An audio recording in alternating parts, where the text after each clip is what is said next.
Deutsche horten 395 Milliarden Euro Bargeld aus Angst vor Krisen. Laut Schätzung der Bundesbank verfügen private Haushalte in Deutschland inzwischen rund über 395 Milliarden Euro in bar. Etwa doppelt so viel wie noch vor 10 Jahren. Sie tun das nicht aus plötzlicher Liebe zu Papiergeld. Sie tun es aus Angst. Angst vor Bankausfällen. Angst vor politischen Krisen. Angst davor, dass das System eines Tages Nein sagt, wenn sie auf ihr eigenes Geld zugreifen wollen. Und genau das passiert bereits. Wir haben es kürzlich bei der Oberbank und Santander erlebt. Am Ende dieses Videos wissen Sie 3 Dinge. Erstens, wie die neuen Bargeldgrenzen aussehen und wie sie alltägliche Zahlung verändern. Zweitens, warum das deutsche Bargeldsystem schrumpft, obwohl die Menschen immer mehr Bargeld horten. Und drittens, was das für ihre finanzielle Freiheit bedeutet und welche Optionen ihnen noch bleiben.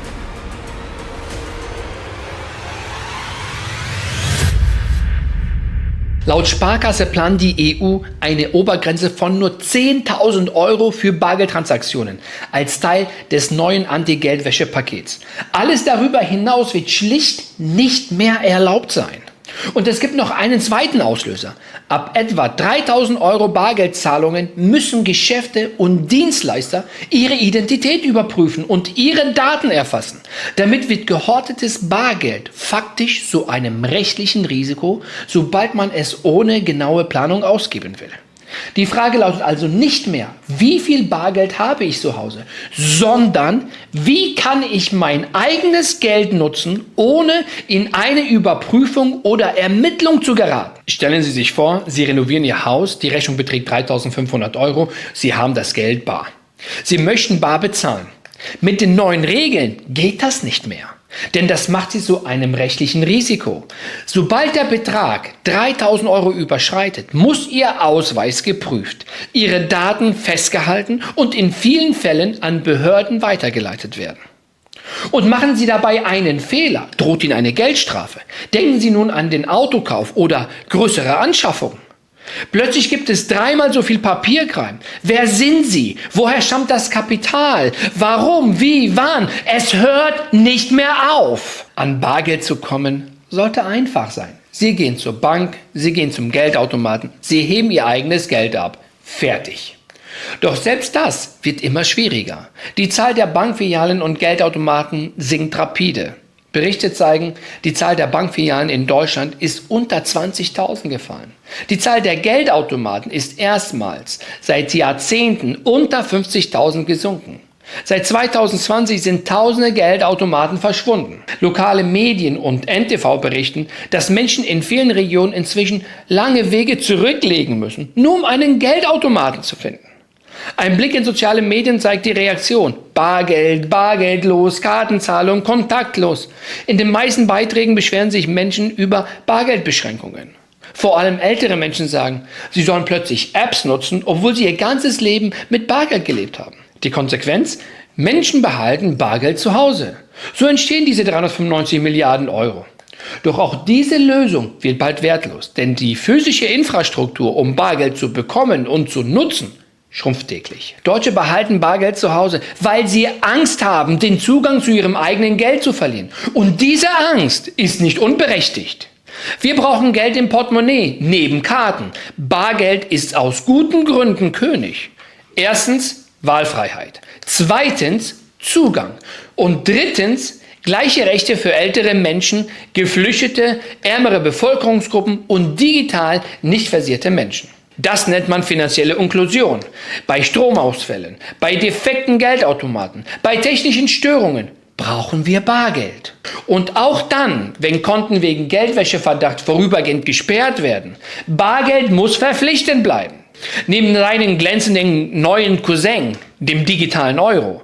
Nichts darf ausschließlich auf Kosten des Bargelds durchgesetzt werden. Wir brauchen Wahlfreiheit. Wir brauchen Kontrolle über unsere Geldbörsen. Bevor wir zum nächsten Teil kommen, wenn Sie frühzeitig Marktupdates und reale Strategien erhalten möchten, wie Sie den Veränderungen immer einen Schritt voraus bleiben, klicken Sie auf den Link in der Beschreibung und treten Sie unserer privaten Facebook-Gruppe bei. Nun zu echten Beispielen aus dem Alltag. Die Ablehnung vom Bargeld hat die tägliche Leben bereits beeinflusst. Kürzlich versuchte ein Weihnachtsmarkt in Heilbronn ausschließlich Karten und Digitalzahlungen zu akzeptieren. Kein Bargeld. Die Veranstalter nannten es modern und effizient. Die Besucher erlebten etwas anderes. Familien, ältere Menschen, die einfach ein paar Euro bar für Essen und Getränke zahlen wollten. Ihnen wurde die Bezahlung verweigert. Der öffentliche Aufschrei zwang die Veranstalter, die Entscheidung innerhalb weniger Tagen zurückzunehmen. Doch dieser Vorfall zeigte etwas viel Wichtigeres: wie schnell sich der Alltag von bargeldfreundlich zu nur noch Karte verschiebt und wie leicht ganze Bevölkerungsgruppen ausgeschlossen werden. Der Weihnachtsmarkt war kein Einzelfall. Es ist eine Vorschau darauf, was passiert, wenn Regeln, Limits und Infrastruktur Menschen langsam in digitale Zahlung drängen. Mit den neuen Ausweisregeln über 3.000 Euro und dem kommenden digitalen Euro müssen wir eine einfache Wahrheit akzeptieren. Bargeld bleibt legal, aber es wird extrem schwierig, es zu bekommen, zu bewegen und zu nutzen. Nicht, weil Menschen sich freiwillig für digital entscheiden, sondern weil das System sie Schritt für Schritt dazu zwingt. Die Ausweiskontrolle über 3.000 Euro ist kein kleines Detail. Sie ist der Beginn einer Kette aus Meldungen und Überwachungen, die eine einfache Zahlung zu einem Compliance-Prozess macht.